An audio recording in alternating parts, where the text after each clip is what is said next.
News പ്ലസിലേക്ക് സ്വാഗതം.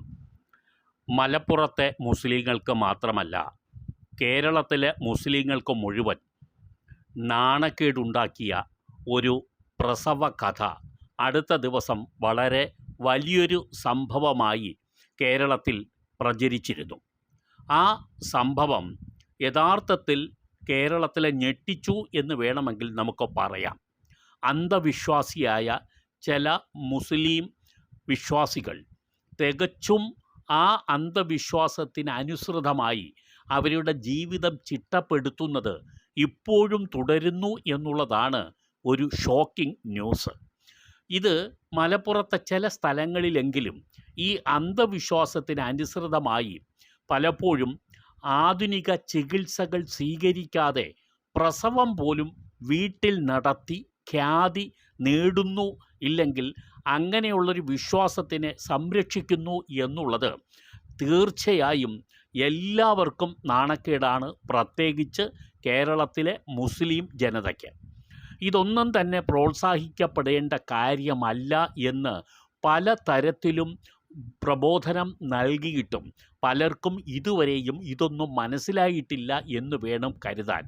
മലപ്പുറത്ത് അടുത്ത ദിവസങ്ങളിൽ ചട്ടിപ്പറമ്പെന്ന് പറയുന്ന സ്ഥലത്ത് നടന്ന ഒരു പ്രസവ സംഭവമാണ് നമുക്ക് വിഷയമായി വന്നിട്ടുള്ളത്. ഈ പ്രസവം ആശുപത്രിയിലെത്തിക്കാതെ വീട്ടിൽ വെച്ച് തന്നെ നടത്തി ഒടുവിൽ രക്തസ്രാവം വന്ന് ഈ അസ്മ എന്ന് പറയുന്ന സിറാജുദ്ദീൻ്റെ ഭാര്യ മരണപ്പെടുകയാണ് ചെയ്തത്. കുട്ടിയെ ചോരയിൽ കുളിച്ച് കുട്ടിയെ ആശുപത്രിയിൽ എത്തിച്ചതുകൊണ്ട് മാത്രമാണ് താൽക്കാലികമായി ആ കുട്ടി രക്ഷപ്പെട്ടത്. 10 മണിക്കൂറോളം മുലപ്പാൽ കുടിക്കാതെയാണ് ആ കുട്ടിയെ ആശുപത്രിയിൽ എത്തിക്കേണ്ടി വന്നത്. ഇതെല്ലാം നടക്കുന്നത് ഈ നമ്മുടെ സാക്ഷര കേരളത്തിലാണ് എന്നുള്ളതാണ് ലജ്ജാവഹം. ഇവിടെയെല്ലാം വർക്കൗട്ട് ചെയ്ത ഒരു കാര്യം, ഈ മതപ്രസംഗങ്ങളിൽ ചില പണ്ഡിതന്മാർ നടത്തുന്ന പ്രസംഗങ്ങളെ അന്ധമായി വിശ്വസിക്കുന്ന ചില വ്യക്തികളാണ്. സിറാജുദ്ദീൻ പതിവായി ഈ വീട്ടിലെ പ്രസവം പ്രോത്സാഹിപ്പിക്കണം എന്ന് പറഞ്ഞുള്ള ചില പണ്ഡിതന്മാരുടെ പ്രസംഗമൊക്കെ നിരന്തരം കേൾക്കാൻ പോകുന്ന വ്യക്തിയാണ് എന്നാണ് മനസ്സിലാക്കുന്നത്. ഇത്തരം പണ്ഡിതന്മാർ നടത്തുന്ന യാതൊരു അടിസ്ഥാനവുമില്ലാത്ത പ്രബോധനങ്ങളിൽ വീണുപോകുന്ന ഒരുപാട് മുസ്ലിം ജനത ഇപ്പോഴും മലപ്പുറത്തുണ്ട് എന്ന് വേണം നമുക്ക് കരുതാൻ. കാരണം പല വീടുകളിലും മറിയം പൂവ് എന്ന് പറയുന്ന ഒരു സാധനത്തിൻ്റെ പ്രയോഗം നടക്കുന്നുണ്ട്. ഇന്ന് ഈ എപ്പിസോഡിൽ മറിയം പൂവ് എന്നാൽ എന്ത് എന്ന് നിങ്ങൾ മനസ്സിലാക്കുന്നതിന് വേണ്ടിയുള്ള വിവരമാണ് നൽകുന്നത്. യഥാർത്ഥത്തിൽ ഇത് വടക്കേ ആഫ്രിക്കയിലും മിഡിൽ ഈസ്റ്റിലുമൊക്കെ ഉള്ള ഒരു മരുഭൂമിയിൽ ഉണ്ടാകുന്ന ഒരു സസ്യമാണ്.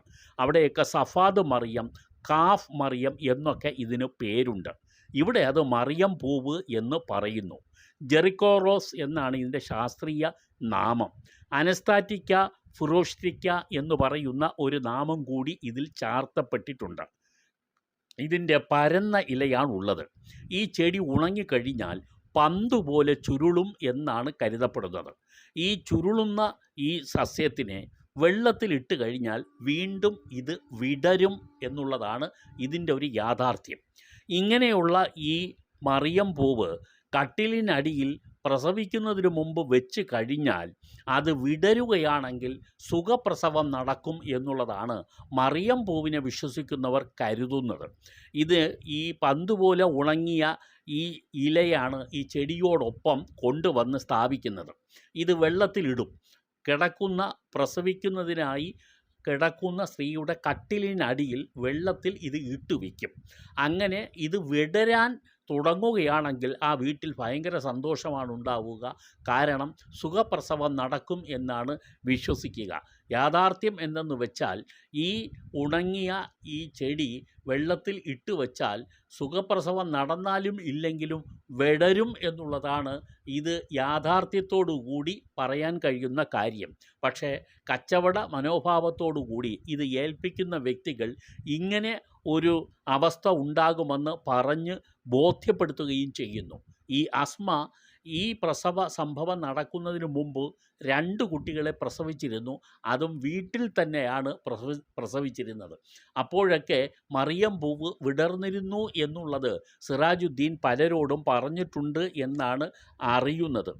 ഈ സ്വാഭാവികമായ ഈ പ്രക്രിയയെ മുതലെടുത്തുകൊണ്ടാണ് ഇവിടെ ഈ സംഭവങ്ങൾ പലപ്പോഴും അരങ്ങേറുന്നത് എന്നുള്ളതാണ്. ഇതൊരു അത്ഭുത പൂവ് എന്നായിട്ടാണ് മലപ്പുറത്തെ മറിയം പൂവിനെ വിശ്വസിക്കുന്നവർ കരുതുകയും ചെയ്യുന്നത്. യഥാർത്ഥത്തിൽ ഇത് ചിലപ്പോൾ ചിലർ കുടിക്കുകയും ചെയ്യുന്നു എന്നുള്ളതും റിപ്പോർട്ടുകളിൽ കാണുന്നുണ്ട്. പക്ഷേ ഇങ്ങനെ കുടിച്ചാൽ ഗർഭാശയം ചുരുങ്ങും എന്നുള്ള ഒരു വസ്തുത പലരും വിസ്മരിച്ച് കളയുകയും ചെയ്യുന്നു. കുഞ്ഞ് കരഞ്ഞില്ലെങ്കിലും ശ്വാസം കിട്ടിയില്ലെങ്കിലും യഥാർത്ഥത്തിൽ മോഡേൺ മെഡിസിൻ അപ്ലൈ ചെയ്ത് ഓക്സിജൻ ഉൾപ്പെടെ കൊടുത്ത് കുട്ടിയെ കറക്റ്റ് ചെയ്യാൻ ആധുനിക വൈദ്യശാസ്ത്രത്തിന് കഴിയുന്നു എന്നുള്ളതാണ്.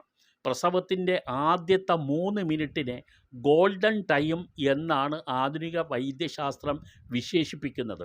ആ 3 മിനിറ്റിനുള്ളിൽ കുട്ടിക്ക് എന്തെങ്കിലും കുഴപ്പമുണ്ടായാൽ അപ്പോൾ തന്നെ അതിൻ്റെ റെമഡി മോഡേൺ മെഡിസിൻ പറയുന്നുണ്ട്. അതനുസരിച്ച് പ്രവർത്തിച്ചാൽ കുട്ടിക്ക് പിൽക്കാലത്ത് ഉണ്ടാകുന്ന ന്യൂറോ തകരാറുകൾ മുഴുവൻ പരിഹരിക്കാനും കഴിയും.